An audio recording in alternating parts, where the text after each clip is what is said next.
Hello， 大家晚安，欢迎来到拥抱心理，我是永抱心理的所长钟文许张心理师。这个月的专题呢，其实我们之前在拥抱的直播的时候就已经有谈过了，就是其实现在有一个名词叫做高敏感。那高敏感其实这个族群其实蛮大的。那其实我们在拥抱每一次谈到高敏感的时候呢，我们就会邀请到林胜峰临床心理师来跟我们分享。你也分享过很多自己的高敏感的经验嘛？对。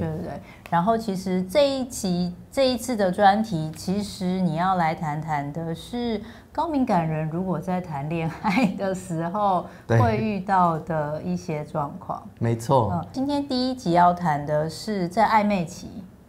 没错。怎么样不要让得失心太重？对，没错。为什么要开这样的题目？高敏感的人在暧昧期跟他们会遇到什么样的困难吗？因为高敏感的人本身就是比较会有一些情绪张力，而且当情绪来的时候，会感觉被淹没的那个感觉会更加的强烈，所以很多时候在这个不确定感比较大的状况下面呢，就会产生比一般人更多的焦虑啊，或者是无法控制自己的情绪啊，造成更多的问题。然后很多的高敏感人呢，在这个过程中，他直接可能就切断自己的情绪，或者是就选择不要再跟对方接触，不然觉得自己好像有失控的感觉。这对于他们来说是蛮大的一个经验上的这种伤害。那意思是说，高敏感的人如果他们没有关注自己，或者是也搞不清楚自己到底怎么了，是说高敏感人通常在爱情的路上困境会比较多吗？在爱情的路上要修炼的这个课题会比较多，但是如果修炼的好的话，可以享受到那个爱情的圆满也会更好，这样子。可以多说一点吗？高敏感的人多半在我们童年成长的过程，可能会有一些可能比较没办法被了解啊，或是需求比较多，可是没有办法被接住的这样的过程。所以这些我们过去小时候的成长经验啊，可能会有蛮多高敏感的人在长大的时候，可能会觉得对爱有一些匮乏，或者是呢安全感不足的这样的一个心理状态。所以当我们在面对我们渴求的爱情啊，或者是在面对想要跟别人有亲密关系的时候，多半呢那个焦虑跟那个恐惧会比一般人来的强烈。那这在这个过程中，可能又会导致他们有一些在爱情或者是亲密关系上的一些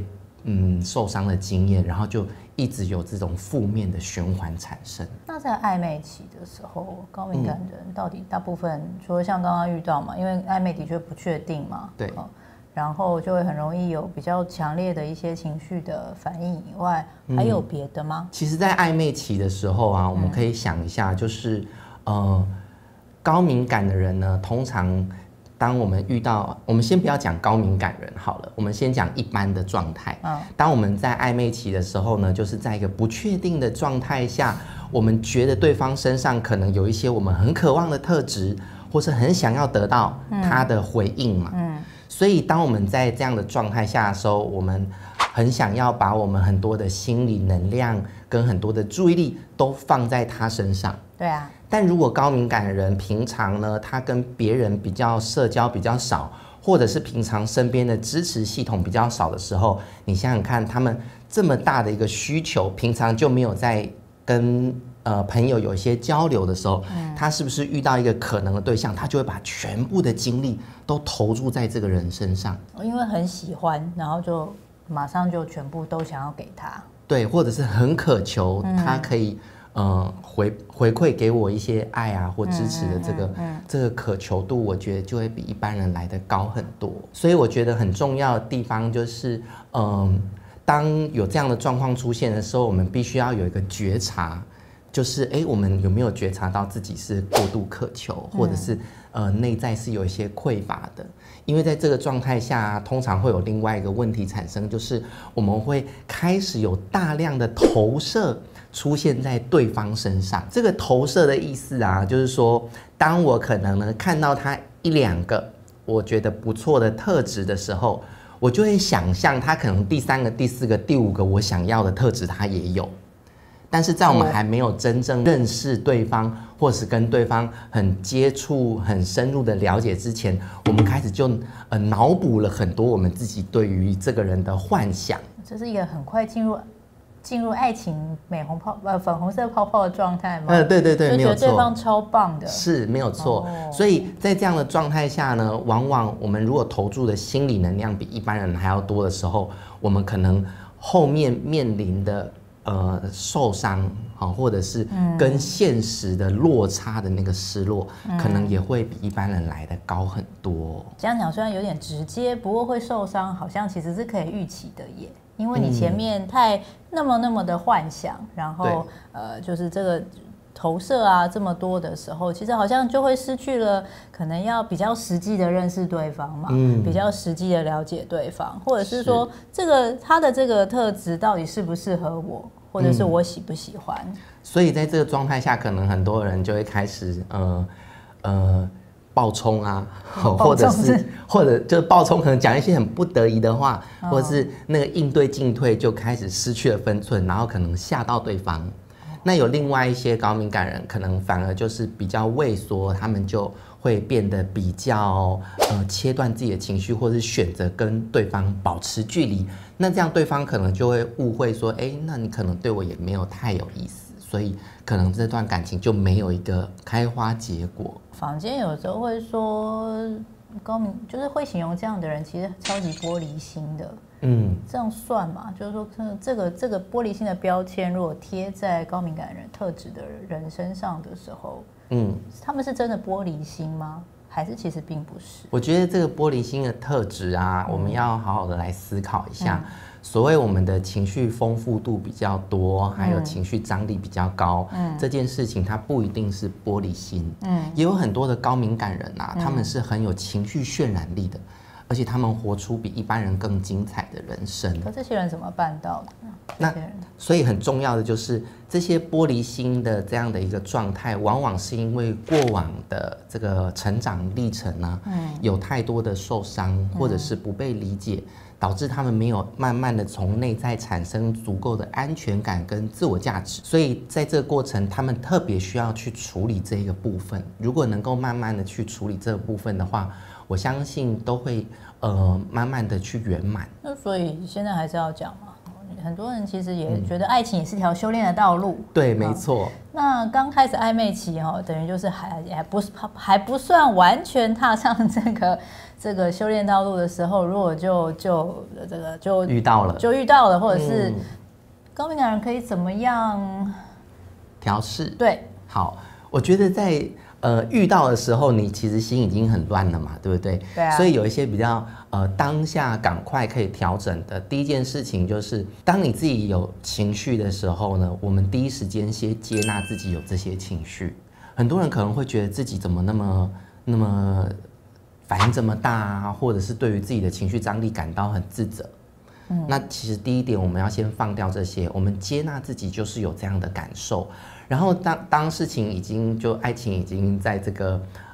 暧昧的这个过程的时候，我觉得很重要的就是不要产生过度爆冲，或者是我们就切断了这样的一个防御反应。那我们呢可以做的事情是我们专注呢把注意力放在我们当下要做的事情上，但是这的确非常的困难。所以还有另外一个方式，就是我们选择可以暂时的转移注意力，比方说你可以去跟朋友讨论啊，找一些有爱情经验的朋友聊一聊啊，或者是你先把你的注意力不要专注在这个人身上，把它专注在分散在其他的朋友或者是其他的社交活动上。这样的话可以平衡一下我们这个内在啊这么高涨的或者是这么强烈的这个心理能量，不用全部都投注在这个人身上。意思是说，其实发现自己有情绪的时候，先接纳。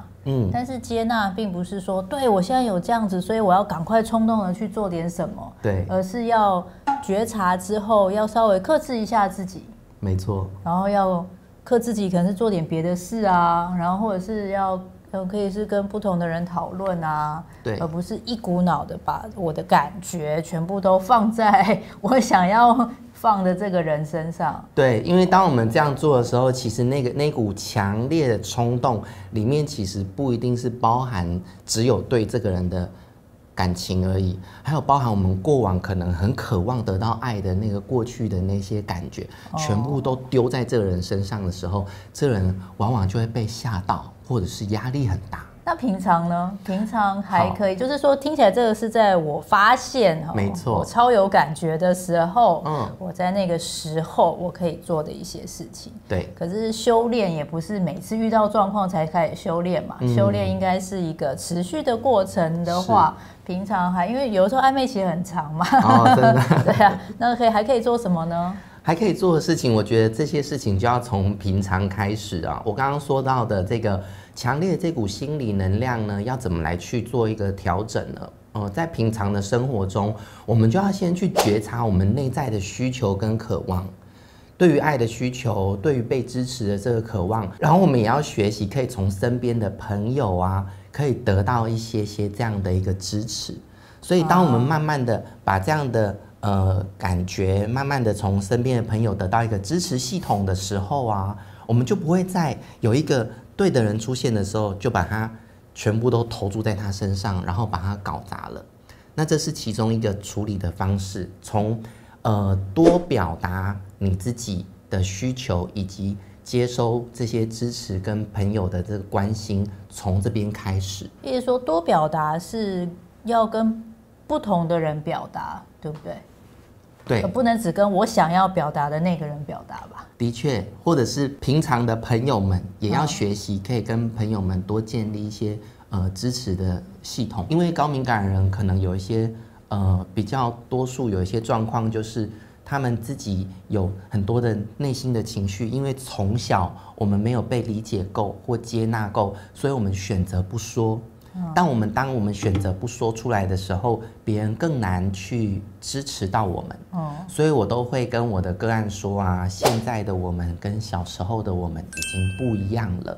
现在的我们可以重新的表达自己，相信你身边的朋友们，他是可以愿意听，而且给你支持的。其实意思就是说，其实